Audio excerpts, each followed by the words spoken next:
Mapalad ang sumusunod sa salitang buhat sa Diyos at namumuhay ng angkop. Hallelujah, Hallelujah,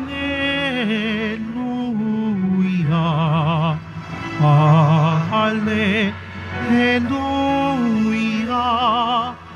Hallelujah.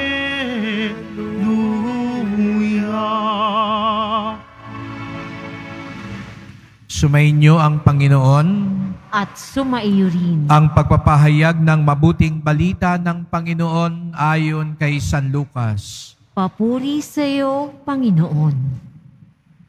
Noong panahong iyon, dumating ang ina at mga kapatid ni Jesus. Ngunit hindi sila makalapit dahil sa dami ng tao. May nagsabi sa kanya, "Nasa labas po ang inyong ina at mga kapatid. Ibig nilang makipagkita sa inyo." Ngunit sinabi ni Jesus, "Ang mga nakikinig ng salita ng Diyos at tumutupad nito, ang siya kong ina at mga kapatid."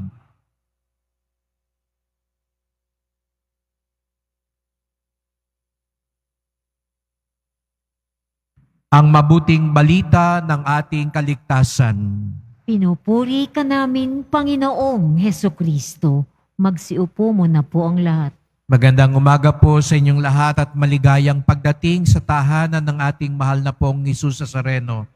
Binabati din po natin ang mga kasama natin online, lalo na po mga may sakit, ang mga nag-aalaga sa may sakit, at mga kababayan, mga kadeboto natin mula sa iba't ibang panig ng bansa at daigdig na nais sumama sa pagdiriwang ng banal na misa dito sa ating simbahan sa Quiapo, sa Basilica Minor at Pambansang Dambana ni Jesus Nazareno.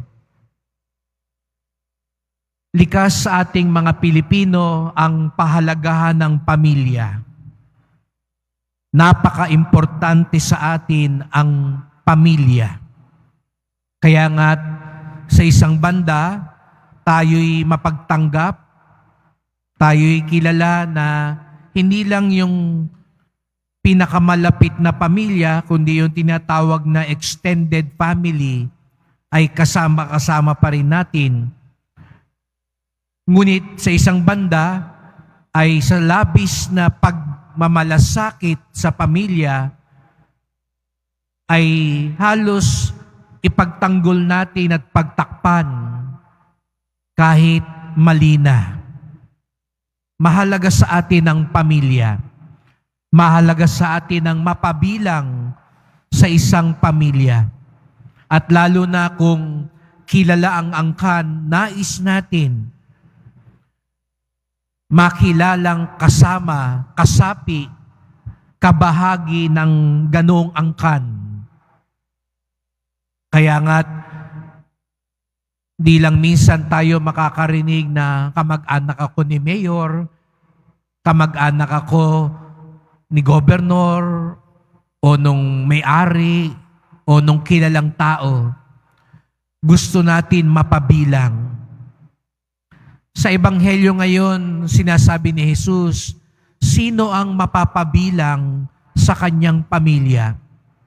Ganun na lamang ang pagmamahal ni Jesus Nazareno na nais niyang mas marami pa ang maging bahagi ng kanyang pamilya.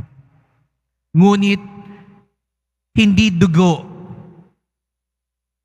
hindi koneksyon ang magpapalapit sa atin sa Kanya, kundi pananampalataya.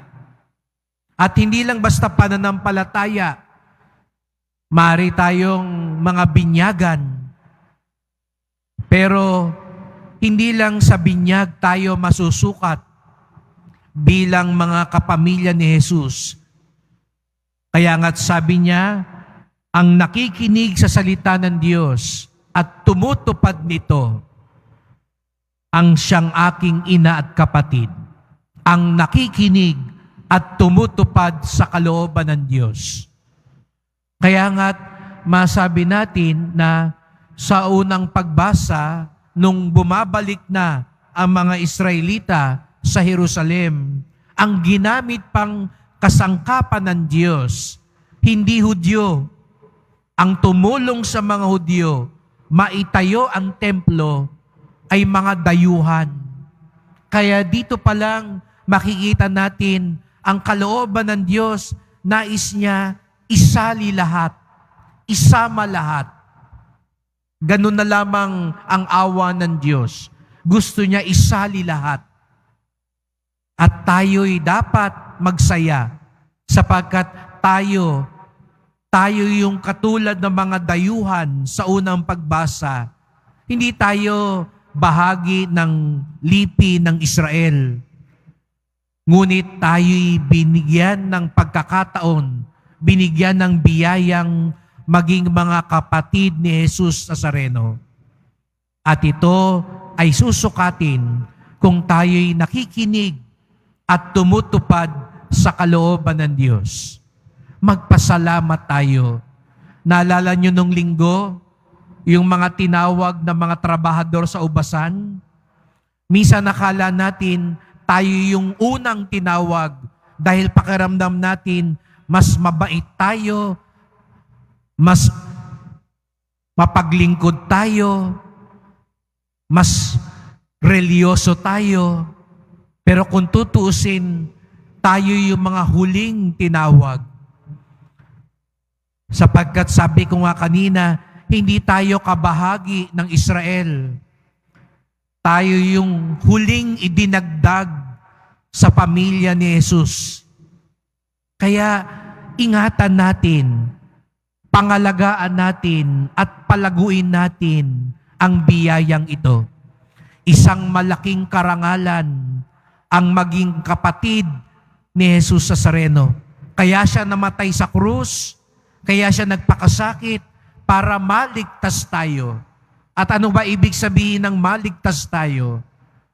Ang maging mga anak ng Diyos muli. Ang maging kapatid ni Jesus uli. Kaya nga, bukod sa pasasalamat, pangatawanan natin na tayo'y mga kapatid ni Jesus sa salita at sa gawa. Hindi sapat ang sabihing, ako'y Katoliko, ako'y Kristiyano.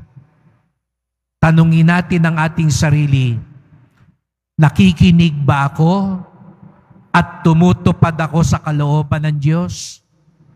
Iwinawaksi ko ba ang kasamaan? Pinapatuloy ko ba at pinapalaganap ko ang kabutihan? Sapagkat yan ang ibig sabihin na ako'y kapamilya, kapatid ni Jesus Nazareno.